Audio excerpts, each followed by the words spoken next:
مساء الفل، يا رب تكونوا بخير. فقرة السبورة اللي انتوا بتحبوها اللي دايما بتطلب مني قبل الماتشات الكبيرة ان شاء الله هنحلل فيها ازاي يستعد الزمالك لمباراة العودة قدام اتحاد العاصمة في استاد القاهرة ان شاء الله في لقاء العودة. وطبعا بذكركم بنتيجة الذهاب ان احنا اتغلبنا بره ارضنا نتيجة 1-0. الزمالك مطالب ان هو يسجل اكتر من هدف الصعود واكتر من هدفين علشان يأمن مرماه في حال استقباله هدف. فطبعا جيم مهم وجيم صعب على نادي الزمالك هيتوج من خلاله ببطولة كبيرة وبطولة غالية جدا. هنتكلم سريعا على تشكيل الزمالك اللي احنا اتكلمنا عليه في الصفحة امبارح، نذكر الناس بيه. اتكلمت ان احنا هنلعب بالمهدي في حراسة المرمى، وقلبين دفاع طبعا محمود حمدي وحسام عبد المجيد، وباكين يمين وشمال فتوح ومحمد اسماعيل. رقم 6 محمد شحاتة، عبد الله سعيد اللي بيلعب في البوكت 8.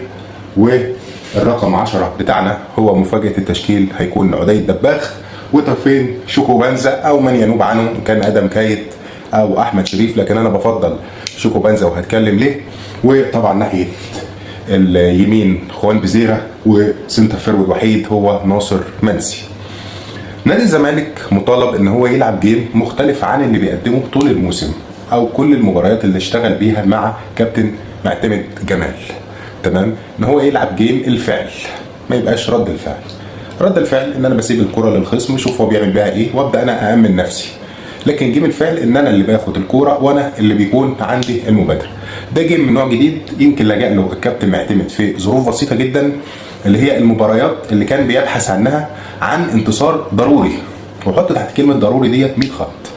يعني نيجي نتكلم مثلا على مباراة المصري البورسعيدي في دور المجموعات اللي احنا كسبناها 2-1 على ارضنا اللي هو كان ملعب الزمالك، كان ضروري الزمالك يكسب المباراة دي. مباراة كايزر تشيفز في القاهرة اخر مباراة في دور المجموعات اللي كان لازم الزمالك يكسب عشان يتأهل، فكان الزمالك ضروري ان هو يكسب. واخيرا مباراة سموحة في بطولة الدوري بعد طبعا فقدان الزمالك ل5 نقاط في ماتشين انبي والاهلي، كان ضروري ان هو يكسب سموحة. هتجد ان الكابتن معتمد في ال3 مناسبات دولت لعب باسلوب الفعل بس في الشوط الثاني مش في الشوط الاولاني. فضل سياسه ان هو الشوط الاولاني يشتغل بالريتم بتاعه الطبيعي اللي هو على وعسى الخصم يخطئ وانا اكون من الناحيه الثانيه متوازن في الشكل بتاعي. ولو ما غلطش الخصم في كل المواقف اللي انا سردتها، هو الخصم ما غلطش او طلعت متعادل في الشوط الاولاني، فاضطريت ان الشوط الثاني تشتغل فيه بسياسه الفعل.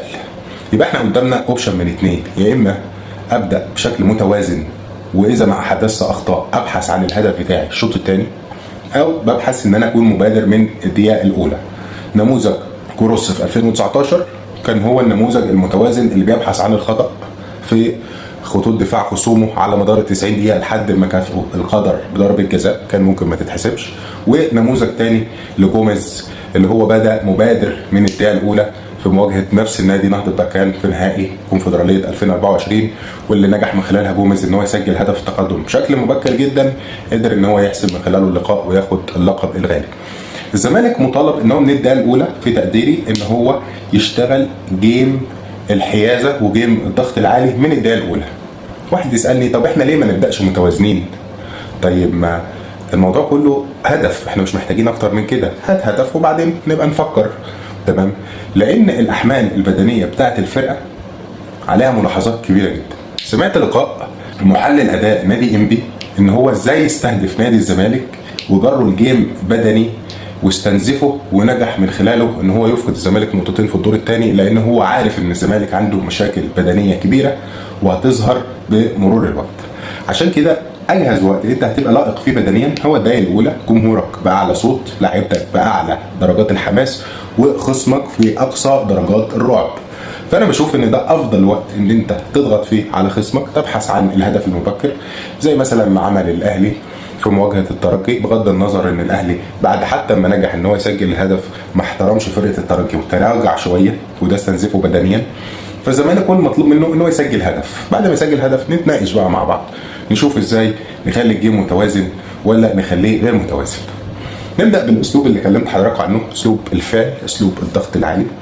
طبعا زي ما احنا عارفين ان اضعف خطوط فرقه اتحاد العاصمه هو الخط الخلفي، خاصه الظهير الايمن والمساك الايمن اللي بيقابلهم، اللي انا فضلت ان هو يكون شيكو بنزا. ليه شيكو بنزا؟ لان شيكو بنزا من الاسماء اللي عامله ساوندنج كبير في الجزائر، وفعلا بداوا يبصوا له نظره رافائيل لياو، وان ده ليونيل ميسي نادي الزمالك اللي قادر ان هو يصنع فرق.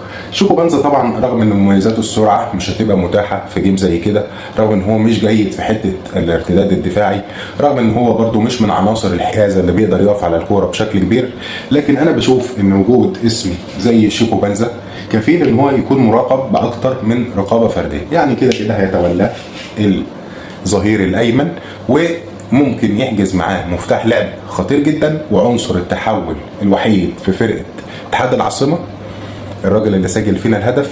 حتى لو نجحت فرقه اتحاد العاصمه من خروج من ضغط الزمالك مش هيلاقوا عنصر التحول اللي يطلعوا عليه، اللي هو الراجل الجناح المهم بتاعهم. قصه شيكو بنزا ازاي عدي هيلعب هنا في المركز رقم 10؟ هل هو 10 ولا هل هو فيرو الثاني ولا هل هو جناح وبزيرة هو اللي يبقى 10؟